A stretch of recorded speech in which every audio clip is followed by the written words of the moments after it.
Kusangana kwati kuita zvekare pano paTrare 263 kana uchiri munyowani pathis YouTube channel kusubscribe mahara wochena on the notification bell. Sekuziva kwamunozviita ndinofambira nyaya dzezvinhu zviri kuitika munyika yedu yeZimbabwe. Tinotsvakurudza nyaya dzezvinhu zviri kupisa munyika yedu yeZimbabwe. Saka usadye manonoko kana usati wafollowa this YouTube channel ndinokumbira ufollowe. Ndichikutendai zvikuru nesapoti yamuri kupa pano pathis YouTube channel.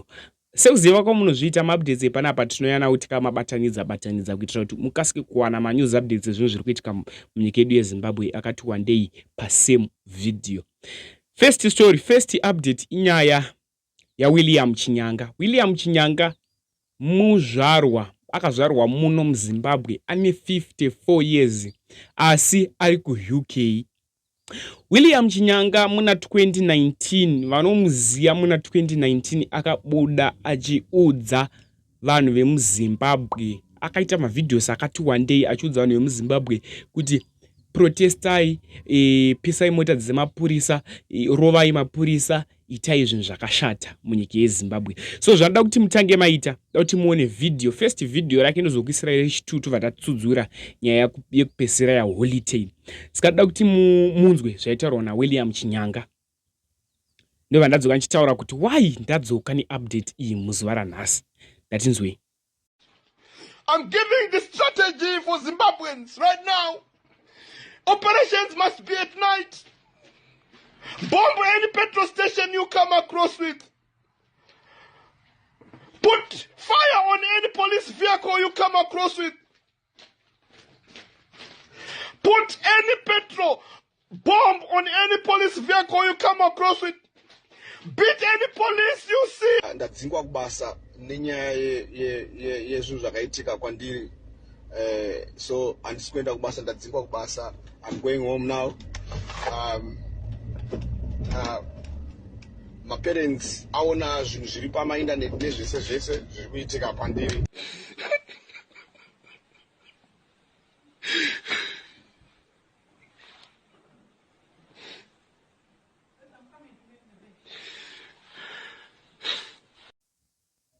Ndofunga manzwa mashoko ataurwa naWilliam Chinyanga ndichakuisirai last video rake futi pamashoko ayaya. William Chinyanga agadzira mavidhiosi seayaya. Anga ari kuUK, akatiza akaenda kuUK, akatanga kutaura achifurira vanhu vemuZimbabwe kuti endai munoprotesta. Atiza kudaro government yekuUK yabva yamuti mujaya dzokera kunyika kwako kuZimbabwe, haachadiwe kuUK, ari kunzi dzokera kunyika kwako. So mubvunzo waine vanhu ndewekuti William Chinyanga wachona achasvika muZimbabwe achitangira papi iye, so anenge ane mhosva idzi dzaitaura achifurira vanhu achiti parai mhosva achitaura zvaanotaura ari kunze, achatangira papi? Ndo mashoko ekutanga ari kubvunzwa nevanhu kunzi William Chinyanga uchatangira papi nemashoko awaifurira vanhu. Uri kuti government iri kufara here? Vadikani hapana kumira mushe apa pakashata kusheka chaiko. Unoziva kuti kana iwe wapara mhosva iwe uchizikanwa paunodzoka munyika mako unanzoona kuti uri pataiti. Ndatisakanganwei kwatakabva. Zvakafanira munhu afamba asina kupfeka, munhu wese angachingoti uyo pakaipa. William Chinyanga anzidzokera kuZimbabwe. Ndatinzwei last video rake ndobva ndatsudzura yaHoliday. I'm feeling bad that I am to be. I am, and I'm afraid that justice, when it comes negative, that I'll be labeled a terrorist. It is something which I don't want my daughters to hear. That our dad has been charged with terrorism. He's a terrorist. That my relatives and my friends to hear. That my schoolmates, my investments, my workmates to hear that they used to work with a terrorist. That my former students who I used to teach, that they will hear in the newspapers that their teacher was a terrorist.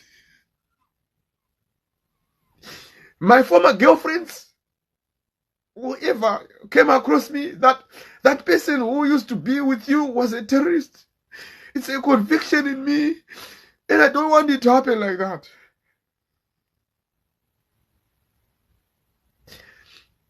that my friends who I work with, whom I do protest with, especially the Zimbabwe video, that the way that Chinyanga, whom used to do protest with, was using you because he's a terrorist. All that speeches, which everyone will say, it is a pierce, a knife on my heart.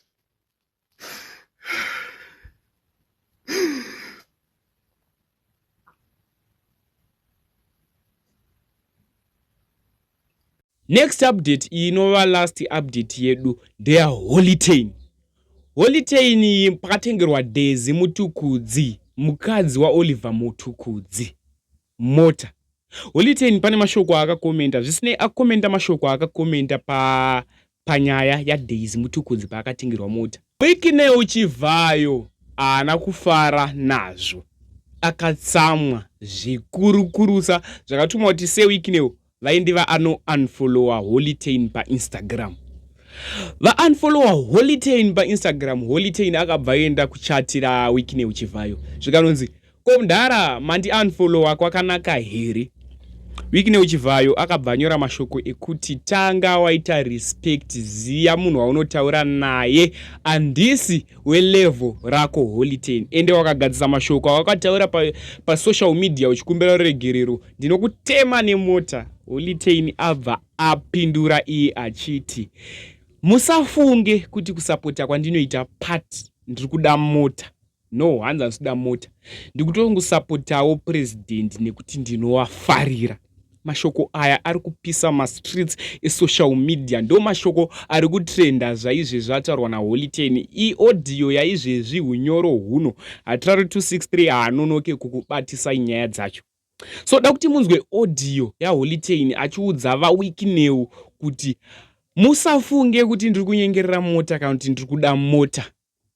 Handisi kuda mota yenyu, ndo mutauro wanga achitoda, handisi kuda mota yenyu, nongosapotiwa part plus handina kukumbira mota. Hanzi kana ndakuda mota ndakuda iri G-Wagon.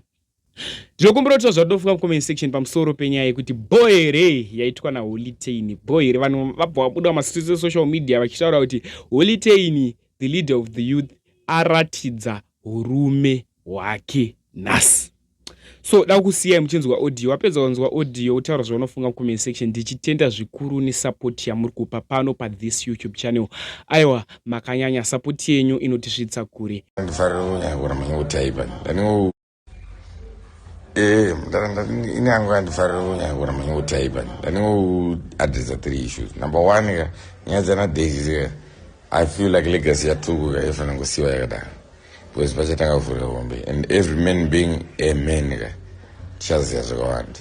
Number 2, inini kusapota president, I'm not lied to you, in handina kusapota president kuti ndiwane GOE.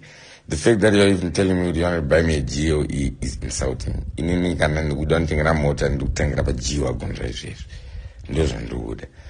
I supported the president out of proper solidarity. Ndo zvandaida kuita inini, kufila kunge comrade, handina kuziitira mariwadzi.